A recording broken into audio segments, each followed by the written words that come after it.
Hello all, welcome to Simple Max Magic Tamil. If the difference between SI and CI for 3 years at 5% is rupees 183, find the principal. The difference of 3 years க்கு வந்து நம்மளுக்கு formula இருக்கு. D is equal to P into R divided by 100 the whole square into R divided by 100 plus 3. இதுதான் அந்த formula. இங்க difference கொடுத்துட்டாங்க 183. Principal தான் நம்மள கேக்குறாங்க. R 5% divided by 100 the whole square. அப்போ 5 divided by 100 plus 3. இங்கே 5 டேபிளால் இதை கேன்சல் பண்ணால் 20 வரும். இப்போ 183 is equal to P into 1 divided by 400. ஏன்னா ஸ்கொயர் இங்கே வேல்யூ இருக்குது. அப்போ ஸ்கொயர் பண்ணணும். இப்போ 5 divided by 100 plus 3.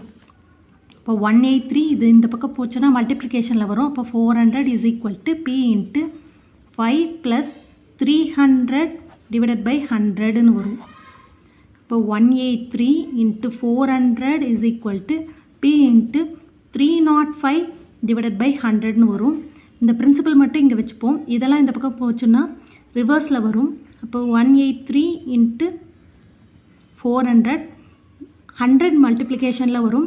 305 டிவிஷனில் வரும். இதை 5 டேபிளால் கேன்சல் பண்ணால் இது 20 வரும். இது 61 வரும். 61ஆல் இதை கேன்சல் பண்ணோன்னா நம்மளுக்கு வந்து 3 வரும். அப்போ 3 into 400 into 20ன்னு வரும். அப்போ பிரின்சிபல் அமௌண்ட் வந்து 24,000 தான் இதோட ஆன்சர். இந்த வீடியோ உங்களுக்கு பிடிச்சிருந்தால் லைக் பண்ணுங்கள், ஷேர் பண்ணுங்கள், மறக்காமல் சப்ஸ்கிரைப் பண்ணுங்கள். Thank you so much.